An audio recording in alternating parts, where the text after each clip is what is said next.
देने के लिए आपका शुक्रिया। चलिए बढ़ते आगे। देहरादून से इस वक्त की बड़ी खबर का रुख करेंगे। एक और बड़ी खबर आपको बताएं कि उत्तराखंड के मदरसों में अब संस्कृत भी पढ़ाई जाएगी। ये बड़ी और अहम खबर है। देहरादून से इस वक्त की बड़ी खबर, उत्तराखंड के मदरसों में अब संस्कृत भी पढ़ाई जाएगी। मदरसों में संस्कृत विषय की पढ़ाई होगी। राज्य के मदरसों में एनसीईआरटी के तहत विषय जो है वो पढ़ाए जाएंगे।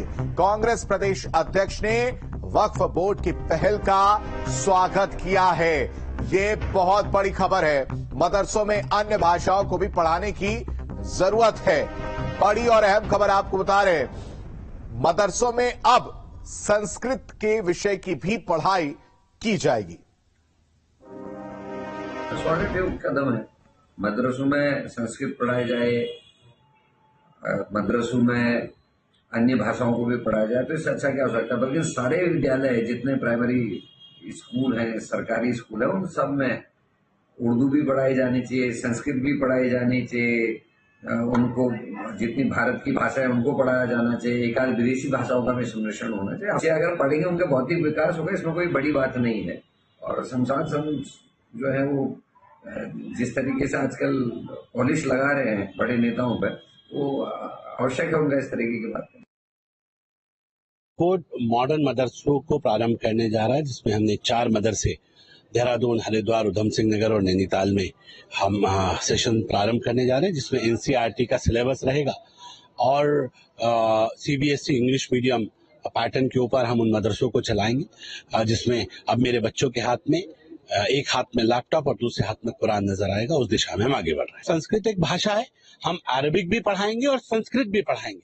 और संस्कृत एक लैंग्वेज है, उस लैंग्वेज को पढ़ने में क्या दिक्कत है? हम तो बड़ी खुशी की बात है, अभी एक बहन ने संस्कृत के अंदर कुरान लिखा है। तो अब मेरे बच्चे अगर उन मॉडर्न मदरसों के अंदर संस्कृत भी पढ़ाए जाएंगे तो क्या बुराई है, संस्कृत भी पढ़ाएंगे। और घर पर ज्यादा जानकारी के साथ अजीत राठी हमारे संवाददाता हमारे साथ जुड़े हैं। अजीत, एक बहुत बड़ी खबर है और कहीं ना कहीं एक अच्छी खबर, एक अच्छी पहल भी इसको कहा जाए तो गलत नहीं होगा कि उत्तराखंड के मदरसों में जो है संस्कृत भी पढ़ाई जाएगी। जी बिल्कुल। देखिए, वक्फ बोर्ड के चेयरमैन है सादात शम्स, और इन्होंने ये बात कही है कि जब एनसीईआरटी कोर्स हम अपने मदरसों में लागू कर रहे हैं तो एनसीईआरटी में तो संस्कृत भी आती है, तो हम संस्कृत को भी लागू करेंगे। वो कह रहे किसी भी भाषा से उनको परहेज नहीं है, और वो जितनी भी भाषाएं हैं अगर उनका ज्ञान बच्चों को हो जाता है तो उसमें कोई बुराई नहीं है। तो वो बहुत ही खुलकर इस बात को कह रहे हैं कि मदरसों में, जिनको मॉडल मदरसों के तौर पर हम चयनित कर रहे हैं, तो उनमें संस्कृत का जो पाठ्यक्रम है वो लागू किया जाएगा ताकि मुस्लिम बच्चे भी संस्कृत सीख सकें। तो अब ये चूंकि भविष्य बताएगा कि इसमें इसके दूरगामी परिणाम क्या होंगे, या ये खाली जबानी जमा खर्च बनकर रह जाएगा। अब चूंकि थोड़े दिन बाद जब इस बात की समीक्षा होगी कि संस्कृत की पढ़ाई जानी शुरू हुई है कि नहीं, तो तब फिर विस्तार से इसकी तफ्तीश होगी, तो तभी पता चलेगा। चूंकि फिलहाल तो ये केवल इनका कहना भर है, चूंकि 1 साल पहले से एनसीईआरटी की कोर्स मदरसों में लागू करने की बात कही जा रही है, वो अभी तक नहीं हो पाए हैं। लेकिन फिलहाल फिर भी कोई एक बड़ा आदमी अगर कोई अपना वक्तव्य देता है उसको गंभीरता से लेना ही चाहिए। अभी फिलहाल संस्कृत की बात इन्होंने कही है, तो देख लेते हैं कि भविष्य में इसका क्या परिणाम होता है।